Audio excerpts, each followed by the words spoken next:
हरीश रावत सरकार में कैबिनेट मंत्री रहे दिनेश धनई ने उत्तराखंड में भर्ती को लेकर कांग्रेस पर ही सवाल खड़े कर दिए। दिनेश धनई ने कहा कि जिस सरकार में वो कैबिनेट मंत्री थे उस सरकार में भी भर्ती घोटाले हुए। उन्होंने कहा कि कांग्रेस सरकार के समय जिलों में 6-6 महीनों तक कोऑपरेटिव बैंकों में जीएम बैठाकर अवैध भर्ती की गई, जिसका काम सिर्फ उगाई करना था। उस समय करोड़ों रुपए की उगाई हुई। कोऑपरेटिव बैंकों में करीब 250 से 300 भर्तियां करीब 10 से 15 लाख रुपए लेकर की गई हैं। ये किसी एक पार्टी के टाइम पे नहीं हुआ। आप पिछले कार्यकाल में चले जाए, हम थे जिस सरकार में था उस सरकार में भी हुए। उस सरकार में कोऑपरेटिव बैंक में 6-6 महीने तक, कांग्रेस की जब सरकार थी तो इन्होंने जिलों में सहकारी बैंकों में 6-6 महीने तक एक जीएम बिठा के रखे हैं। 6 महीने तक वो उगाही करता रहा। तब किसी ने नहीं कहा, तब कांग्रेस सरकार ने कुछ नहीं कहा। उनके मंत्री थे, करोड़ों रुपए की उगाही हुई। 200-250-300 जो कांग्रेस के शासनकाल में कोऑपरेटिव बैंक में 250-300 से ज्यादा भर्तियां हुई और 10-10 लाख रुपए, 15-15 लाख रुपए लेके हुई। आज भी नौकरी कर रहे हैं। तो ऐसी कोई भर्ती नहीं होती कि जो 6-6 महीने तक केवल स्पेशल ऑप्शन लाए यहाँ केवल भर्ती करने के लिए। तो देखिए, हरिद्वार में पंचायत चुनाव को लेकर की सरगर्मियां बढ़ी हुई हैं। विभिन्न पदों के दावेदार नामांकन पत्र लेने के लिए ब्लॉक पहुंच रहे हैं, लेकिन इस बार नए नियम के तहत नामांकन दर्ज कराने के लिए कुछ बदलाव किए गए हैं। नॉमिनेशन करने वालों को नामांकन पत्र के साथ साथ अब घोषणा पत्र भी देना होगा। सभी दावेदारों को घरों में बने शौचालय का घोषणा पत्र देना अनिवार्य है। ऐसा नहीं करने वालों के नामांकन पत्र रद्द कर दिए जाएंगे। अभी कुछ नियम में बदलाव किया। एक तो शौचालय का उनको एफिडेविट को देना पड़ेगा, सर्टिफिकेट देना। हमारे पास शौचालय है। और दूसरा शैक्षिक योग्यता का प्रमाण पत्र भी जरूरी है। 2 बच्चों का 19 जुलाई 2017 से पहले के जो है उनका तो वो नहीं है, तो उसके बाद वालों को देना पड़ेगा। 2017 के बाद जिसके 3 हैं तो फिर नहीं चलेगा उनका। ये सभी पदों के लिए, तो फिर उसका रिजेक्ट हो जाएगा फॉर्म। वही मसूरी में सड़कें बदहाल हैं। लोक निर्माण विभाग की लापरवाही का खामियाजा लोगों को भुगतना पड़ रहा है। लेकिन इस समस्या को लेकर लोगों ने 2 सितंबर को मुख्यमंत्री पुष्कर सिंह धामी को अवगत कराया था, उन्हें बताया था।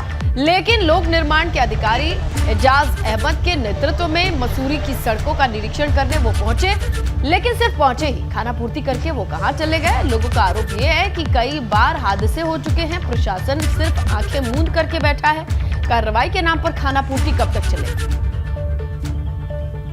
तो देखिए, इस तरीके से आला अधिकारी आते हैं, मुआयना करके चले जाते हैं, लेकिन उस मुआयने के बाद शून्य बटे सन्नाटा, कहीं कोई डेवलपमेंट नहीं। लोगों का गुस्सा जस का तस है। सीएम से शिकायत के बाद भी ये रास्ता नहीं बन रहा है और ये रास्ता इतना खतरनाक हो चुका है कि आए दिन हादसों की वजह बन जाता है।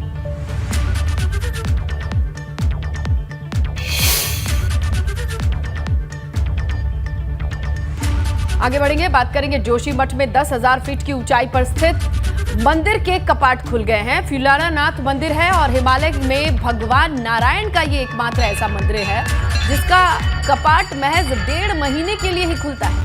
कपाट बंद होने के बाद भगवान फ्यूलारा नारायण की चल विग्रह मूर्ति भरकी गांव में आती है। खास बात यह है कि कपाट खुलने से लेकर बंद होने तक भगवान नारायण का फूल श्रृंगार गांव की लड़कियां या बुजुर्ग महिलाएं ही करती हैं।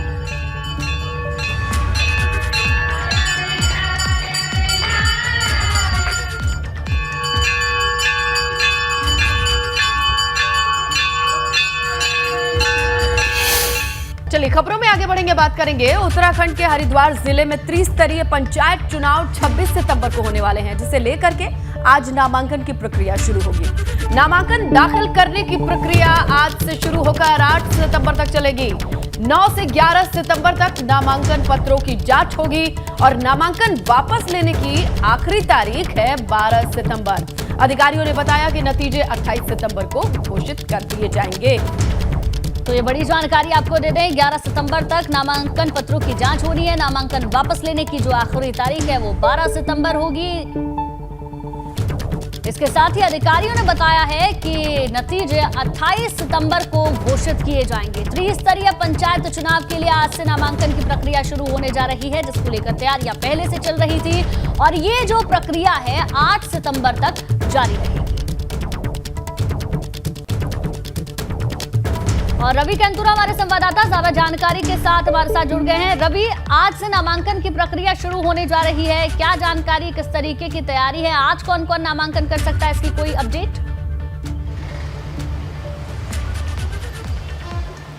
बिल्कुल, देखिए आज से नामांकन की प्रक्रिया शुरू होगी। 3 दिन के लिए नामांकन की प्रक्रिया चलेगी और उसके बाद नामांकन पत्रों की जांच और 12 तारीख को नामांकन वापसी और उसके बाद जो चुनाव चिन्ह है उनका आवंटन होगा। क्योंकि हरिद्वार के ये चुनाव काफ़ी महत्वपूर्ण भी हैं, क्योंकि यही चुनाव आगे की चाहे विधानसभा हो या फिर लोकसभा हो उन तक की एक बहुत मजबूत भूमिका रखते हैं। एक परिपाटी चली आ रही है उत्तराखंड में, जब से बना है तब 12 जिलों के चुनाव जो 63 पंचायत चुनाव हैं वो अलग होते हैं और हरिद्वार के चुनाव अब अलग होते हैं। तो यही वजह है कि इस बार इन चुनावों को लेकर भाजपा, कांग्रेस, बसपा इन तमाम पार्टियों ने पूरी तैयारियां की हुई हैं। और इसी बीच हम ये भी देख रहे हैं कि कुछ जो गठजोड़ की राजनीति है, तोड़फोड़ की राजनीति है, वो भी शुरू हो गई है। काफ़ी जो कांग्रेस के जो नेता हैं वो भाजपा में शामिल हुए, तो वहीं कांग्रेस भी पूरी तरीके से सेंध लगा रही है कि जो भाजपा के नेता हैं वो कांग्रेस में शामिल हो। सबसे महत्वपूर्ण बात है कि जो चाहे ग्राम प्रधानों के चुनाव हैं, पंचायत के चुनाव हैं, जिला पंचायत के चुनाव हैं, इन तमाम जो चुनाव से पहले लिस्ट दोनों ही पार्टियां जारी करेंगी कि किन किन पर विश्वास इस बार पार्टी जताती है, क्योंकि हरिद्वार के चुनाव बहुत महत्वपूर्ण रहते हैं। बीजेपी के लिहाज से अगर बात की जाए तो विधानसभा चुनाव में बहुत अच्छा प्रदर्शन भाजपा का हरिद्वार जिले में नहीं रहा था, तो ऐसे में ये चुनाव उनके लिए चुनौतीपूर्ण होगा। और यही वजह है कि तमाम कांग्रेस के नेता इस बार जो है भाजपा में शामिल होते हुए दिखाई भी दे रहे हैं। तो ऐसे में कांग्रेस को भी अपने आप की मजबूती बनाए रखने के लिए एक बड़ी चुनौती सामने होगी। बसपा की भी एक बहुत मजबूत दावेदारी इस बार विधानसभा चुनाव में हरिद्वार में देखी गई है। तो ऐसे में बसपा के भी तमाम ऐसे लोग होंगे जो कि इस गांव की सरकार में प्रत्याशी होंगे और किस तरीके से यहां पर वो अपना अच्छा प्रदर्शन दिखा सकते हैं उसके लेकर पूरी तैयारियां देखी जा रही हैं। तो आज से जो शुरू है प्रक्रिया शुरू हो जाएगी। गाँव की सरकार जिसकी भागीदारी विधानसभा से लेकर लोकसभा तक रहती है, और इसके साथ ही देखा जाए 26 तारीख का दिन महत्वपूर्ण है जिस दिन मतदान होना है और 28 तारीख को मतगणना और परिणाम आ जाएंगे। तो ऐसे में पूरी तरीके से तैयारियां हैं और लिस्ट भाजपा और कांग्रेस की कब तक जारी होगी ये देखना होगा, क्योंकि जो तमाम प्रत्याशी हैं जो चुनाव लड़ना चाहते हैं उन्होंने अपने अपने नाम जो संसदीय कमेटी बनाई गई है उनको दे दिया है। और ऐसे में भाजपा की भी जो 3 सदस्य जो कमेटी बनाई गई है चुनाव के लिए वो इन नामों को फाइनल करेगी। वहीं कांग्रेस ने अपने 16 बड़े नेताओं को इस कमेटी में शामिल किया है जो कि नामों को फाइनल करेंगे। तैयारियां पूरी हैं और उसके बाद नामांकन किया जाएगा। चलिए ठीक है, बहुत बहुत शुक्रिया रवि पूरी जानकारी देने के लिए। चलिए आगे बढ़ेंगे खबरों में। अब बात कर लेते हैं उत्तराखंड के विधानसभा अध्यक्ष रितु खंडूड़ी की, जिन्होंने बीजेपी अध्यक्ष जेपी नड्डा से मुलाकात की है। तकरीबन 20 मिनट तक उनकी ये मुलाकात चली है।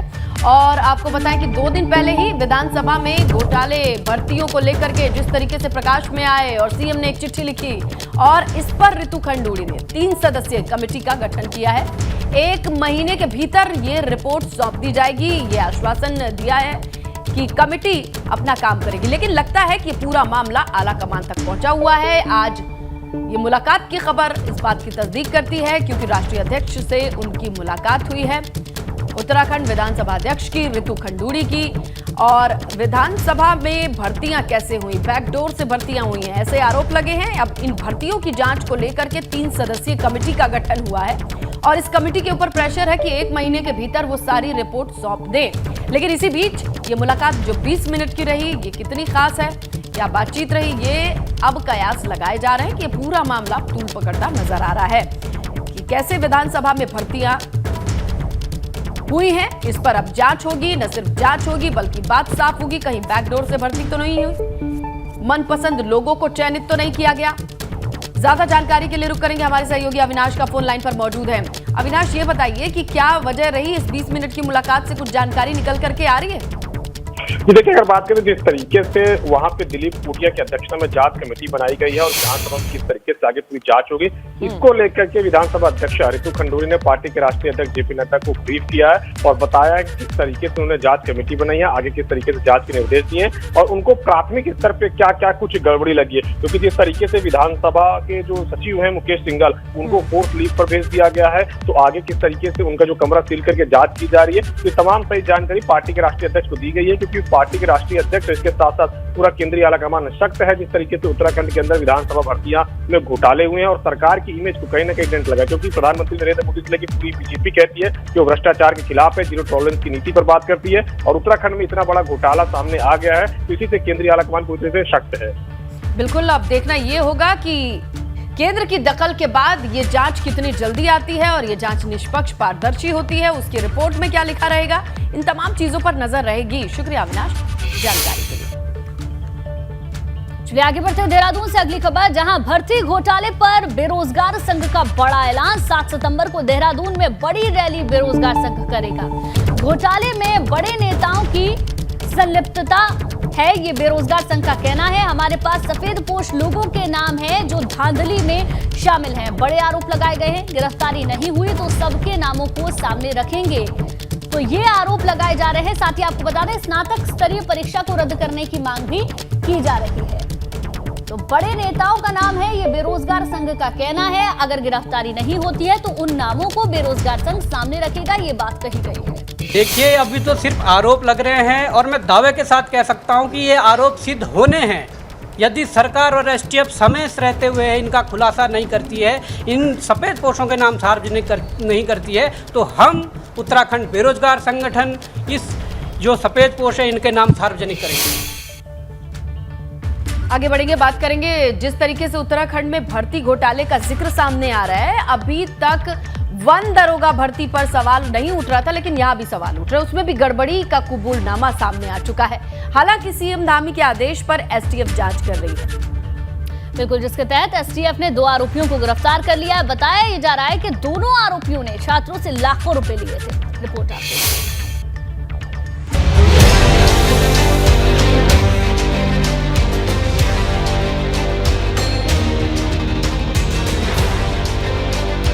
देवभूमि उत्तराखंड में रोजगार के नाम पर धांधली आम बात है। बेरोजगार युवाओं के साथ मजाक हो रहा। भर्तियां निकाली जाती हैं, लेकिन उन पर घोटाले का जिन कुंडली मार कर बैठ जाता है।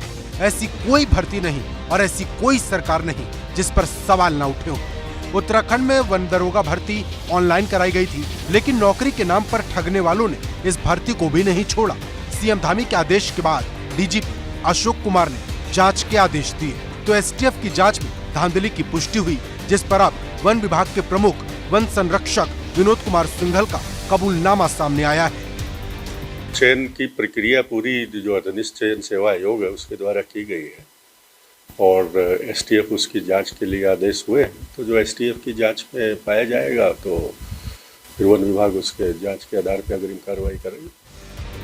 साल 2021 में 16 से 25 सितंबर के बीच वन दरोगा भर्ती ऑनलाइन कराई गई। 316 पदों के लिए 18 शिफ्टों में परीक्षा हुई, लेकिन अफसोस यहाँ भी लोगों को नौकरी नहीं मिल पाई। मिला तो सिर्फ नौकरी के नाम पर धोखा। हैरानी की बात यह है कि परीक्षा भी उत्तराखंड अधीनस्थ सेवा चयन आयोग के जरिए हुई थी। ये वही चयन आयोग है जो पेपर लीक के मामले में सवालों के कटघरे में है, और अब एक और भर्ती में धांधली की पुष्टि साफ तस्दीक करती है कि आयोग में बैठे बाबुओं ने न केवल देवभूमि के युवाओं को ठगा, बल्कि सरकार को भी चूना लगाने में पीछे नहीं रहे। एबीपी गंगा के लिए देहरादून से रवि कैंतुरा की रिपोर्ट।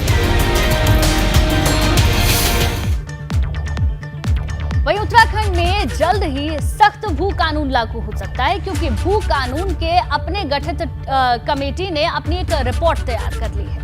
देखिए,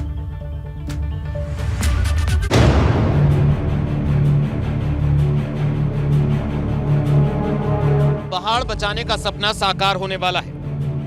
जिस कानून की मांग उत्तराखंड में लंबे वक्त से हो रही थी, वो कानून जल्द लागू होने वाला है। भू कानून को लेकर गठित कमेटी ने अपनी रिपोर्ट सीएम पुष्कर सिंह धामी को सौंप दी है। 80 पन्नों की इस रिपोर्ट में 23 सुझाव हैं, जिन पर सीएम धामी पहले तो मंथन करेंगे, फिर संभव हुआ तो भू कानून में संशोधन भी किया जाएगा। फिलहाल इस समिति ने 80 पन्नों की एक रिपोर्ट बनाकर मुख्यमंत्री पुष्कर सिंह धामी को सौंप दी है, जिसमें 23 संस्तुतियां रखी गई हैं। और इसमें खास रूप से अगर देखा जाए तो उत्तराखंड में जो कृषि भूमि है उसको लेकर विशेष बल दिया गया है कि उत्तराखंड की जो कृषि भूमि है उसको जब खरीदा जाता है तो उसमें रिजोर्ट, होटल और तमाम चीज़ें बनाई जाती हैं, जबकि उत्तराखंड में जो कृषि का क्षेत्र है वो लगातार घट रहा है। वहीं तमाम अन्य पहलुओं को भी ध्यान में रखा गया है। इसके बाद मुख्यमंत्री पुष्कर सिंह धामी ने साफ कहा है कि जल्द ही इस रिपोर्ट का अध्ययन किया जाएगा। जुलाई 2021 में सीएम ने कमेटी का गठन किया था, जो राज्य में औद्योगिक विकास कार्यों के लिए जमीन की आवश्यकता और भूमि संरक्षण पर काम करेगी। अवैध कब्जों के माध्यम से ही ये सारी चीज़ें, गतिविधियां बढ़ती हैं और धार्मिक स्थल बन रहे हैं अवैध रूप से, वन क्षेत्रों में, नदियों के किनारे या सार्वजनिक जो भूमि है, इसलिए हमने उसमें ये प्रावधान किया है, ये संस्तुति करी है कि इसमें सख्ताई बरती जाए। और उसके अलावा एक प्रावधान, एक संस्तुति और हमने भी ये भी की है कि किसी प्रकार के जो धार्मिक स्थल हैं, धार्मिक प्रयोजन के लिए भूमि खरीदते हैं या निर्माण करते हैं, तो उसके लिए जिलाधिकारी की रिपोर्ट पर शासन स्तर से स्वीकृति प्रदान की जाए। कमेटी ने अपनी रिपोर्ट में जिन बातों पर फोकस किया है उसमें विकास के लिए निवेश और रोजगार के अवसरों की बढ़ोतरी शामिल है। साथ ही जमीन का गलत इस्तेमाल ना हो, इस पर भी फोकस किया गया है।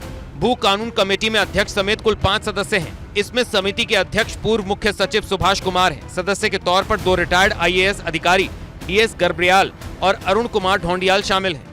डेमोग्राफिक चेंज होने की शिकायत करने वाले अजेंद्र अजय भी इसके सदस्य हैं। साथ ही सदस्य सचिव के रूप में राजस्व सचिव आनंद वर्धन भी शामिल हैं। उम्मीद की जा रही है कि कमेटी ने जो रिपोर्ट सौंपी है उसमें हिमाचल के भू कानून की झलक देखने को मिल सकती है। वैसे भू कानून उत्तराखंड के लिए कोई नया मुद्दा नहीं है। राज्य के गठन के बाद से ही भू कानून की मांग उठने लगी थी। ऐसे में अब ये सपना साकार होता दिख रहा है कि उत्तराखंड में जो कृषि का क्षेत्र है वो लगातार घट रहा है, वहीं तमाम अन्य पहलुओं को भी ध्यान में रखा गया है। इसके बाद मुख्यमंत्री पुष्कर सिंह धामी ने साफ कहा है कि जल्द ही इस रिपोर्ट का अध्ययन किया जाएगा और उत्तराखंड में सशक्त भू कानून के लिए आगे बढ़ा जाएगा। इसके साथ साथ ही और भी तथ्य इसमें शामिल किए जाएंगे और लोगों से भी इसमें राय ली जाएगी। देहरादून से अपने सहयोगी मनोहर रावत के साथ पंकज राणा, ABP गंगा। चलिए खबरों में आगे बढ़ते हैं। अब्बास अंसारी की याचिका पर आज सुनवाई होनी है। इलाहाबाद हाई कोर्ट में आज सुबह 11 बजे सुनवाई होगी। विधानसभा चुनाव के दौरान विवादित बयान देने का ये मामला है, जहां यूपी पुलिस ने मामले में जांच पूरी करने तक दाखिल की है चार्जशीट। पुलिस की चार्जशीट को अब्बास अंसारी ने हाई कोर्ट में चुनौती दी है। तो ये बड़ी जानकारी आपको दे दें, यूपी पुलिस ने मामले को लेकर एक चार्जशीट दाखिल की थी। अब इस पूरे मामले पर सुनवाई होनी है।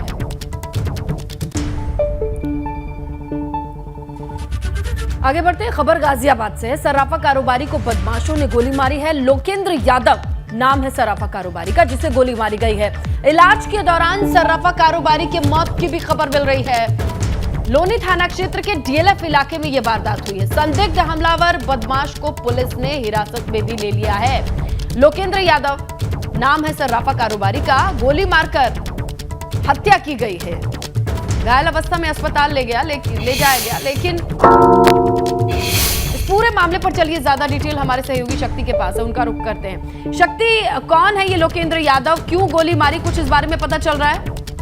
देखिए, अभी तक यह मालूम नहीं चला कि किस मंशा से गोली मारी गई है, क्योंकि लोकेंद्र यादव अपनी जो ज्वेलरी की शॉप है उसे बंद कर अपने घर जा रहे थे। ये दिल्ली में रहते हैं और लोनी इलाके में ही ये ज्वेलरी की शॉप चलाते हैं। तो वहां से जब ये बंद कर अपने घर जा रहे थे तो DLF इलाका है, वहां पर बाइक सवार 2 बदमाश थे, बाइक सवार, जिन्होंने इन पे गोली मारी, ताबड़तोड़ गोलियां चलाई, उसके बाद फरार हो गए। तो पुलिस की तरफ से ये कहना है कि अभी इसमें एक बदमाश को हमने गिरफ्तार कर लिया है। हालांकि अभी साफ तौर पे हम अभी नहीं कह सकते कि बदमाश ये वही है, लेकिन ये कहना है कि हमने इसे एक बदमाश को गिरफ्तार कर लिया है और इस पे पूछताछ जारी है कि आखिर मामला क्या है और किस वजह से इन्होंने सुनार की हत्या की। जी बिल्कुल, शुक्रिया शक्ति जानकारी के लिए, क्योंकि अब अगर ये बदमाश वही है तो आगे का पता लगाना आसान हो जाएगा पुलिस के लिए कि आखिर गोली क्यों मारी गई। आगे बढ़ते हैं अगली खबर की ओर। बिल्कुल, लखनऊ से अगली खबर, जहां CM आवास पर कल करीब 1.5 घंटे तक बैठक चली है। सेवा सप्ताह कार्यक्रम को लेकर ये बैठक हुई। बैठक में चर्चा हुई। प्रधानमंत्री मोदी के जन्मदिन पर सेवा सप्ताह कार्यक्रम भारतीय जनता पार्टी मनाएगी। 17 सितंबर से 2 अक्टूबर तक सेवा सप्ताह कार्यक्रम का आयोजन किया जाएगा। प्रदेश के सभी जिलों में अलग अलग कार्यक्रमों को लेकर चर्चा हुई है। संगठन के स्वरूप और आगे के कार्यक्रमों पर मंथन हुआ है। तो भारतीय जनता पार्टी प्रधानमंत्री नरेंद्र मोदी के जन्मदिन को खास तौर पर मनाने के लिए सेवा सप्ताह मनाएगी, जिसमें कि अलग अलग जगहों पर किस तरीके से कार्यक्रम होंगे उसको लेकर करीब 1.5 घंटे तक कल बैठक चली।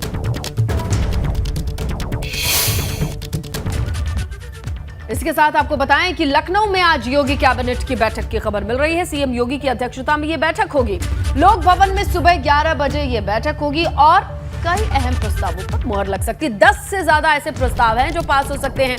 देखिए, अमूमन मंगलवार को कैबिनेट की बैठक होती है और इस बार की कैबिनेट की बैठक में स्वास्थ्य, नगर विकास, शिक्षा विभाग से जुड़े प्रस्ताव लाए जा सकते हैं, इस बात की जानकारी है। इसके अलावा विधानसभा का मॉनसून सत्र भी इसी महीने होना है। इसीलिए सत्र को शुरू करने का प्रस्ताव भी लाया जा सकता है। तो अमूमन मंगलवार को होने वाली कैबिनेट की बैठक में कई अहम प्रस्तावों पर मुहर लगते हैं, लेकिन इस बार की कैबिनेट की बैठक से स्वास्थ्य शिक्षा विभाग से जुड़ी और मानसून सत्र को लेकर के कोई बड़ी अपडेट आ सकती है। लोक भवन में सुबह 11 बजे यह बैठक होगी।